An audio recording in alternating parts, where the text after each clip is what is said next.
February 2nd, 1939, the great opening day here at Gulfstream Park. As we continue to write a new chapter here in the spring meet of 2020, what a difference a day makes in the weather department. High above the finish line, a few stories up in the sky, if you will. Our lookout, basically a straight shot east on a day we will get certainly acquainted and accustomed to running over the main track as Jason Blewett and Acacia Courtney join all of you in our respective studios. I am upstairs in our clubhouse set. Acacia downstairs holding down the fort right outside the paddock. 11 races today, Acacia, on the program, all of them on the main track. That's right. We had hoped maybe the powder break still on the turf, but that one has been taken off as well. So we will wait another day to see the return of Got Stormy. But the good news is that we still have some big horses running today, including a horse that I think many people are looking forward to seeing in the Roar and Green Light Go for Jimmy Jerkins. And just all in all, a solid card. And there weren't too many turf races anyway, so there certainly have been an opportunity to still have good wagering on those races off the turf. And today's action as a whole, mainly the three stakes and even the undercard support of the 8th, which has that great matchup between Untitled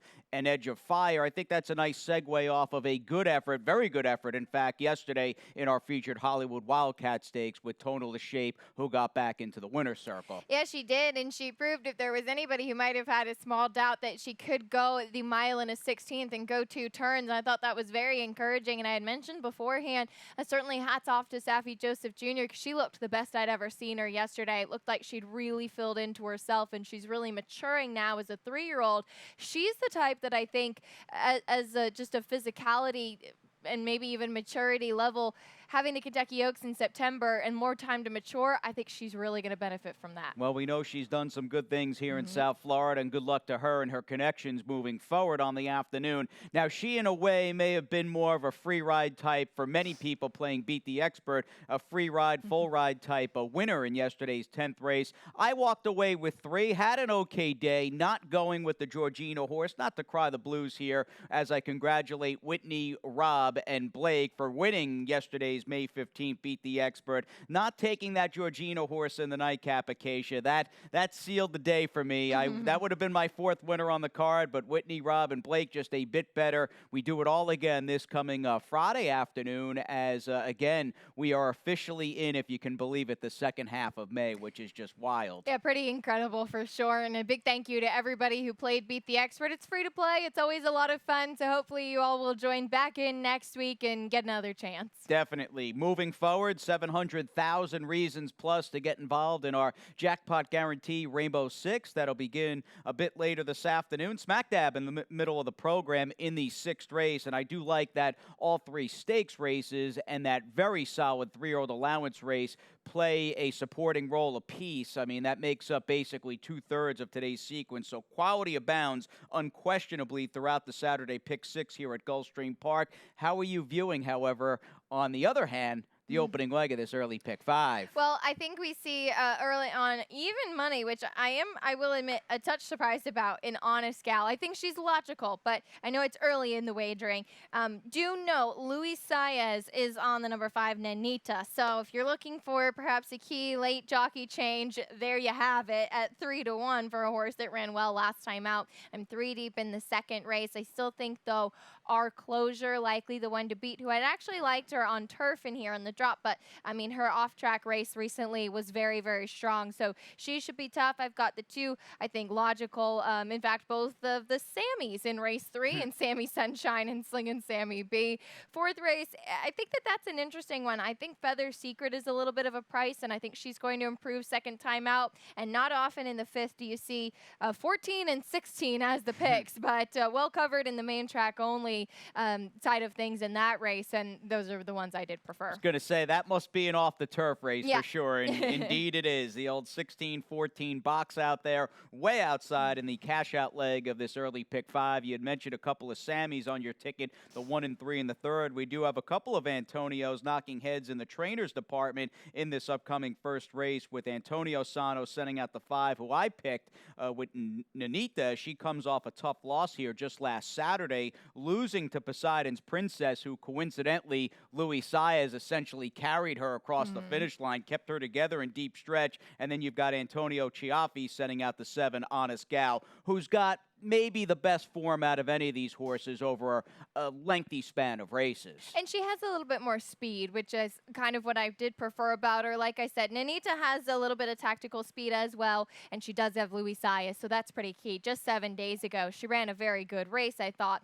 But Honest Gal, I thought overall she's been relatively consistent. She can be forwardly placed, so hopefully she's just going to be a little bit stronger on the front end, as I wouldn't exactly put a lot of stock and credibility perhaps in this field as far as passing horses did go. No, it's a good point as far as stylistically with that filly by personal interest as she tries to break through. Let's stay on the main. We'll stretch out. We go a mile and a 16th, a 2-turn first finish line scenario here over a fast main track, and do want to give credit where credit is due, not only to Mother Nature, but Tony Martinez and his crew. He's our track super here at Gulfstream Park. Just an A-plus job each and every day, and the main track dry, looks like it's in great shape this afternoon as, again, we stay on the dirt in the second race, and we come up on this $12,500 3-and-up filly mare claiming race, where towards the outside, the first of a few MTOs get to run on today's card in Descente, who I picked in this race with the speed and the fact that she's just,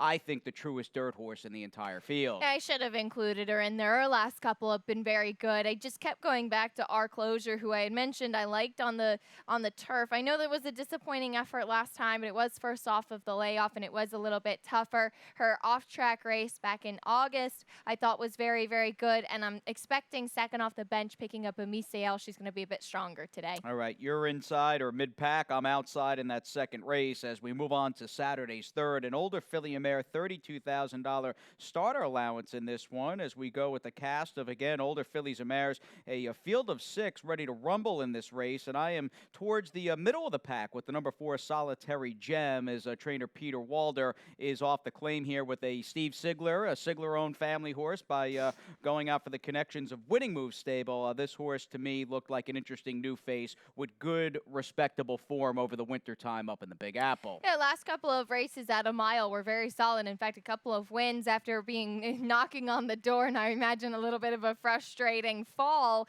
not being able to break through, but a couple of good wins. I did go with the Sammys, as I mentioned. Slingin' Sammy B, you can totally put a line through her last race. Lost her footing at the start and then just never really got involved. And sometimes you do see that, especially towards these kind of mid-level races. I think that she's kind of back in what I think is a better spot. When they claimed her for 12.5, really ambitious and kind of stepping her up in class, and just thinking she's going to be able to be kind of at the right distance now, maybe second off that bit of a freshening, be a little bit sharper today. And one of 2 in the race going out for Safi, who also has the deuce, and Moonstone, who's coming out of a loss here. Didn't run all that great a couple of weeks ago. In fact, would have been the day after the Kentucky Derby on Sunday, May the 3rd, when 6 behind Corey Gal, who's won 3 consecutive races for Gustavo Delgado. Does she turn things around and maybe get more or less back to those near the front first flight tactics, which have served her pretty well throughout her three wins in her 14 race career? And speaking of that first flight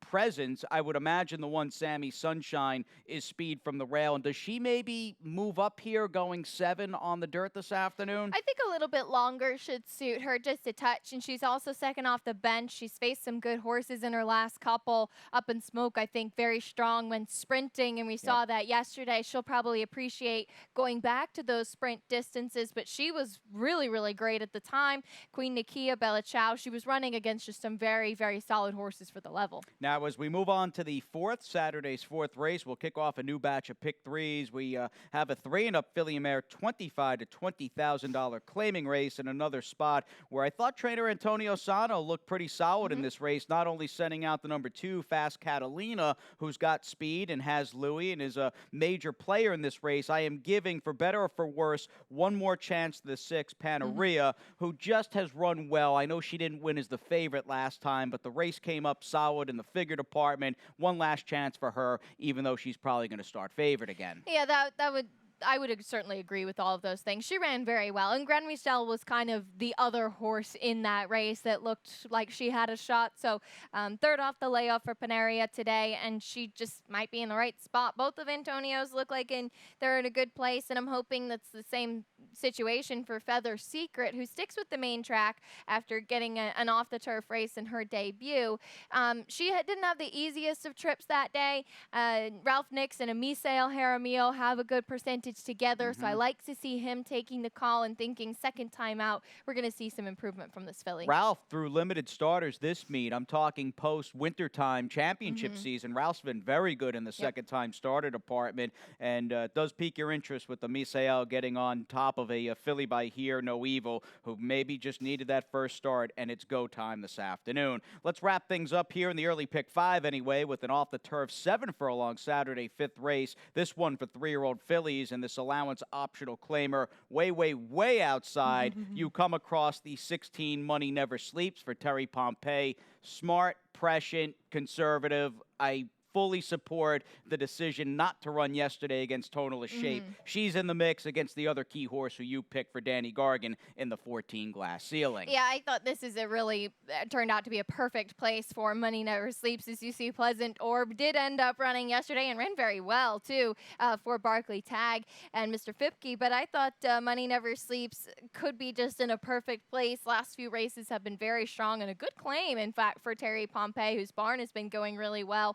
Though I did give the slight edge to Glass Ceiling, just looking at the quality of what she's been running in. She tried the Demoiselle first off the claim for Danny, and obviously that didn't work out. But clearly a horse I think a lot of. She has some tactical speed, and she's coming in fresh as well. All right, with the Rod Ortiz Jr., 14-16, 16-14, as we take a little breather here. Quick timeout on Gulfstream today. Back with the 3 stakes and the big rainbow after this.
One of our favorite vistas here at Gulfstream Park with the mighty Pegasus, the 3rd largest statue in the continental United States, in the background there, right behind the Statue of Liberty and the birth of the New World in Puerto Rico. Fast main track looks terrific. As Acacia and I had noted a few minutes back here on the broadcast, we have just an A+, top of the line, top level, top shelf track maintenance crew headed by Tony Martinez. And as you can see, the proof is in the pudding, Acacia. I felt for sure we might be dealing with slop or mud when I showed up to work this afternoon or earlier today at around 9:45, but the main looks in great shape. It does, and it's listed as fast. All the races are off the turf if you're just tuning in now, but we've got a fast main track to deal with, so that's always a positive. And even towards the later part of yesterday, saw it upgraded to good before the monsoon around the last race. But we did get a chance to see it dry out pretty quickly yesterday afternoon, too. Some big-time purses, some big-time names getting ready to rumble here over the final 6 races in the Jackpot Rainbow Six. We have got 3 stakes on the program. The Roar, the Powder Break now moved to the main track, and the featured race, the $100,000 Florida Bred Restricted Musical Romance for the fillies and mares. And that does look like, on the right side, some good company for those 3 stakes. That looks like Sadler's Joy to me, doesn't it, with Julian? Yeah, it could be. Absolutely. Yeah.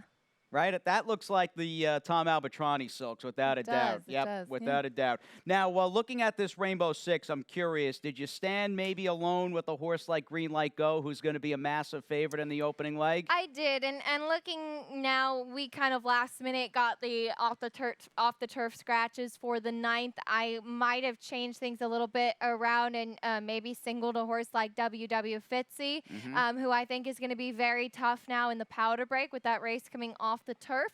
But I did think Green Light Go kind of is a standout here in the first leg, and wanting to go 4 deep in the 8th and 10th, that allowed me to have a little bit more kind of spread in the middle as I was really leaning on this first leg here. Green Light Go, coming out of a defeat last time out in the Swale, did get a little bit sick, did not run Florida Derby and take that route, but I think he's sticking here at the sprinting, some smart moves in this spot, and it seems like all systems are go. So wanting to spread in some of those later races, still really, I think, now a highlight, as you mentioned, a non-stake, but the 8th race looks very, very salty. Incredible how just deep and salty that field came up in the 8th race. It's not a technical stake on the card, but stakes quality through and through. A field, no doubt, headed, of course, by the talented Florida-bred 3-year-old from Mark Cassie by the name of Untitled, who I'm very anxious to see what he can do going today's one-turn mile against a far better field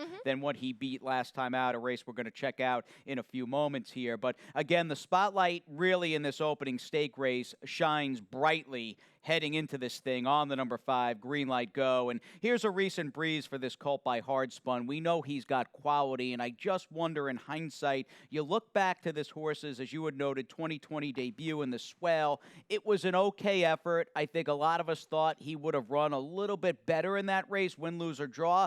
The good news, though, I think, or at least the glasses half full kind of approach, that race turned out to be incredibly deep and obviously really had an impact as 2020 transition into more of the late winter racing season, both here in Florida and certainly up in New York in the Big Apple. Yeah, and what I wanted to mention about this breeze as he wraps it up here, you can see he's just a big, solid type of horse, and he hits the ground pretty hard. That's just the way of his moving style. But he almost kind of floats in an effortless way, if I could get that word out in there. Even though he is so big and solid, he's fast, he's very powerful. He's kind of that perfect combination of what you'd really want is a sprinter, one-turn horse. So I thought that breeze really kind of showed to me, starting off with the pony, galloping out well, just the all systems go kind of angle with him in here. But to wrap up what you were saying about the Swale, Mischievous Alex, of course, came out to win the Gotham, and we saw Chivalry run so well in the Florida Derby at a big, big price. Second, I'm still surprised, as I wrote my analysis. Happy but surprised for Ralph Nix with him running second behind Tiz the Law at around 80-1 in the Florida Derby. Is Double Crown, because you've got the 2 Kathy Ritvo trained horses, the 6 Our Nation on Parade, who it was like a domino effect with him clipping heels into the turn, losing a rod, and that affected Double Crown. I mean, really knocked him out into the middle of the track last time out. Is he the main danger coming out of a very good effort here towards the end of last month? It was a great effort off of the layoff and being on a wet track too, which I don't think he necessarily preferred.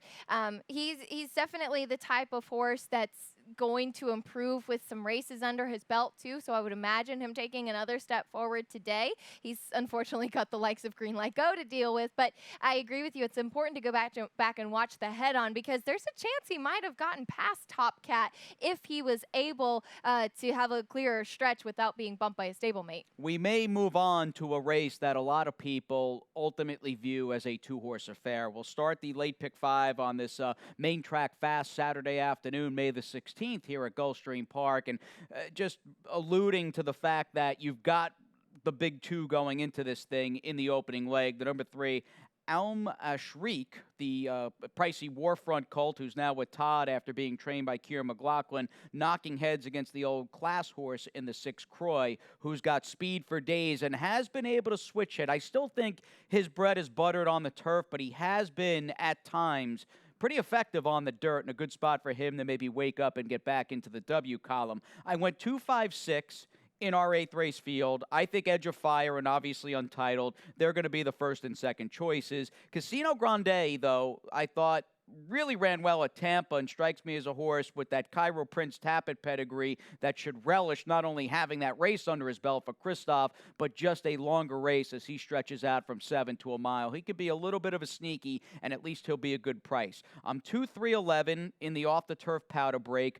Jakarta's good. Can she go a mile, though? And then you have Bella Ciao, who's coming out of a nice win, and hands down, the favorite unequivocally is the 11 WW Fitzy, who, it's funny, my first run through trying to build this pick 5, I said, oh, I could single her. But I'm going to stand alone with in the following race, the Musical Romance, with the same connections as WW Fitzy. I think this is a great spot for the 3 Wildwoods Beauty, just because this race will be run at 7 furlongs this afternoon. I think it's a great distance for her, and as good as Ladies Island has been, and I'm 4-9-10 to wrap this thing up for $27, but as good as Ladies Island's been, 7 on a dry track, it worries me with her. It may just be simply too far. Yeah, I agree with you. I think that she's been really sharp, and she will be overbet on some of those very high buyer speed figures that she's gotten, but she does have a couple of questions, and this is a very, very tough field, as much as she's really earned a lot of respect on the racetrack.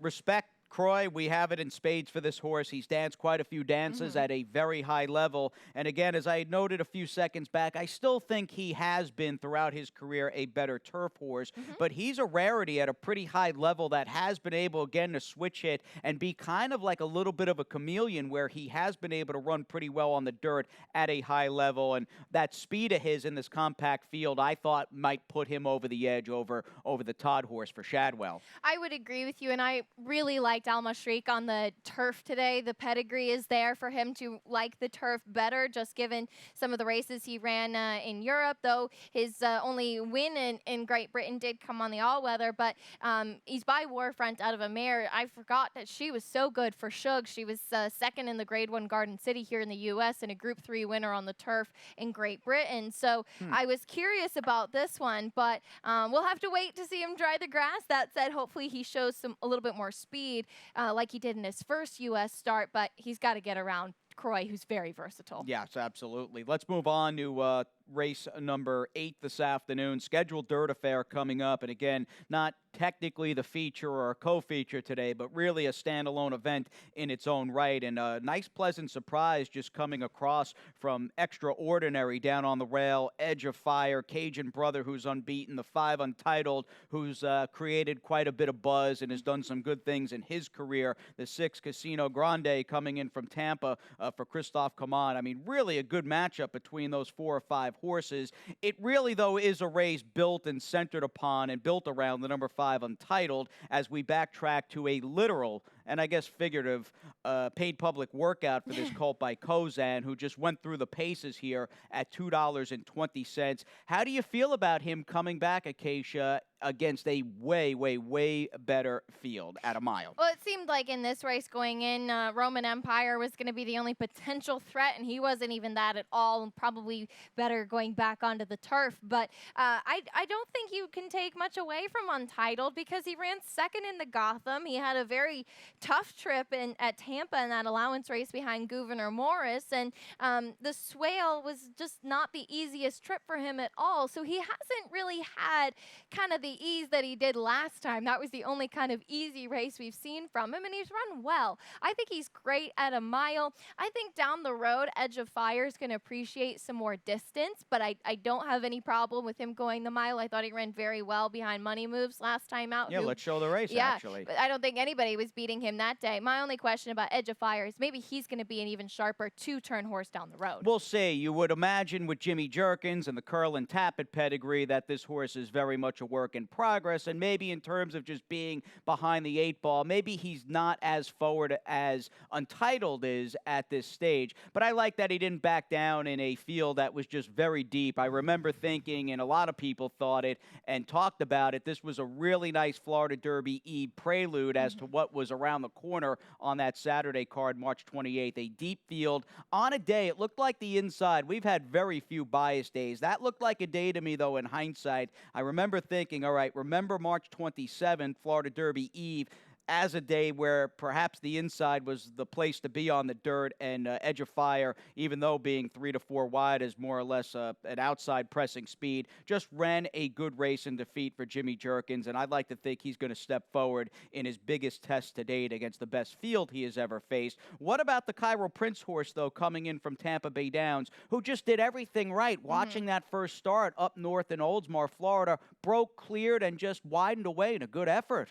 Yeah, when you have a horse that extends a 2-length lead, you're kind of wondering, okay, is he going to be able to sustain that, especially as a first-time starter? And there was just never any question really about his first race and how strong he finished up. So I think that's really encouraging. And I will say the workouts he's been doing at Payson, those are sharp for that training center up there as well. So I'm curious to see him, but he's unfortunately found perhaps one of the deepest allowance races you might find for your first start against winners. Definitely in mid-May at Gulfstream Park. Who would have thunk it? But it is a good race for sure. On to the 9th we go. We're off the turf. We're on the main, of course, going a mile, and the 1 mile distance is a big question mark with a quality Pennsylvania bred mare like the 2 Jakarta, who's by Bustin' Stones. Now, she looks like a confirmed inside speed. The bad news for her is that the 11 WW Fitzy is very good and clearly in a zone and had no qualms or issues last time out handling this 1 mile trip, and is going to, you would imagine, be just breathing down her neck as they make their way up the backstretch. And she's very, very good. She's not quite graded stakes quality. If you look at how well, for instance, like you mentioned, her stablemate Wildwood's Beauty ran in the Hurricane Birdie 2 starts back, but WW Fitzy getting a chance to kind of come out of that level of competition. Huge race last time, and she is well posted in here too. I certainly agree with that. I felt like you do have to give a little love though to Bella Chow, who's kind of that grinding, late running type. There should still be enough speed. Who knows what we'll see from Valedictorian on the main track. She's got some class, but it likely logically has been all on the turf. But Bella Chow, we know she'll be running late. We'll see if she's able to catch WW Fitzy. Well, that's a good 1-to-1, I guess, if you wanted a not single WW Fitzy, even though she's going to be a significantly shorter price there, and you wanted perhaps the best speed and the best closer in that off-the-turf powder break stakes. We'll wait to see Got Stormy another day, hopefully sometime soon here at Gulfstream Park. Here's the technical feature and another solid race coming down the pike here in Saturday's 10th as we hit double digits and move on to triple-digit territory as far as the purse, with $100K up for grabs in this Florida-bred 3-and-up filly mare 7-furlong stake, obviously as we pay tribute to Musical Romance, who won the Breeders' Cup filly mare sprint at Churchill in 2011 and was that year's female sprint champion. Yeah, she was pretty special for sure. I remember when I started here at Gulfstream Park, I think this was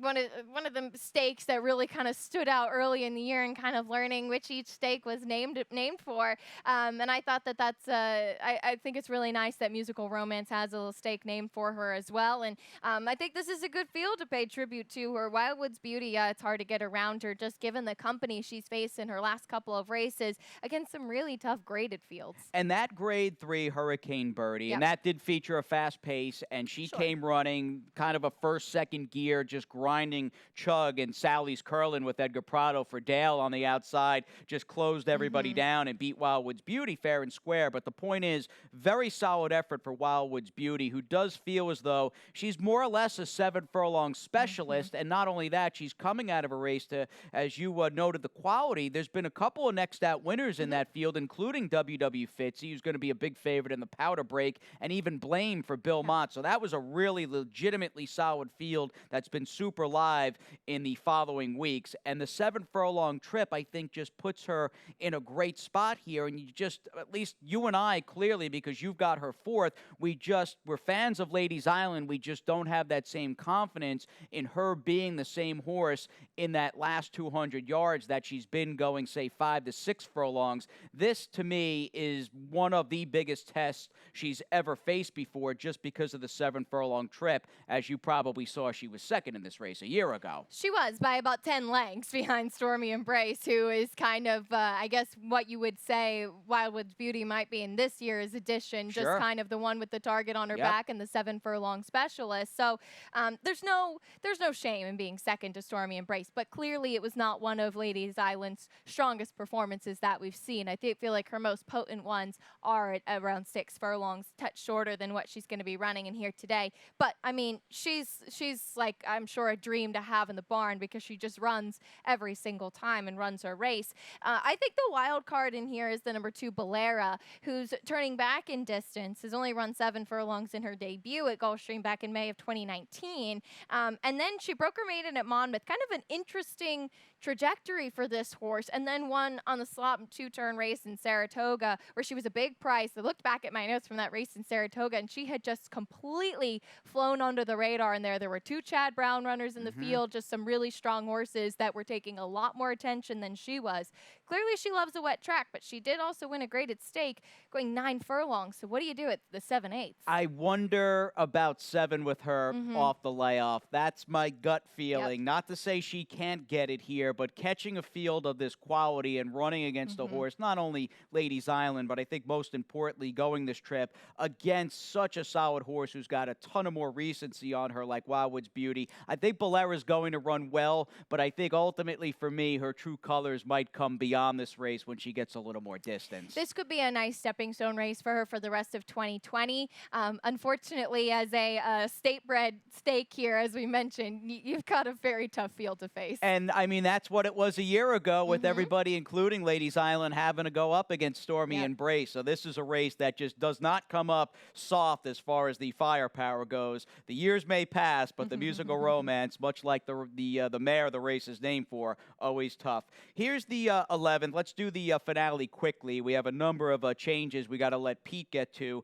with those scratches and jockey changes coming up in just a few moments here. The 11th, a scheduled dirt race, a 10K 3-and-up maiden claimer, and you and I essentially boxing up the same 3 horses. I wound up taking the 4 Mighty Fast, who at least has a little bit of positional speed, and I've got my man Gustavo Delgado sending this horse out. And I'm taking Storm the Bridge. Kind of reminds me as Cookie Cove in the nightcap the other day. Just going to be, I think, a shorter price with picking up Louis Sias has some speed in the nightcap. We'll see what happens with this one for Rohan Crichton, whose 2 races at this level have been very solid. Sounds good. We'll take a little time out here on our broadcast of Gulfstream Park today. We'll turn it over to the big man upstairs, Pete Aiello, for those Saturday scratches and changes.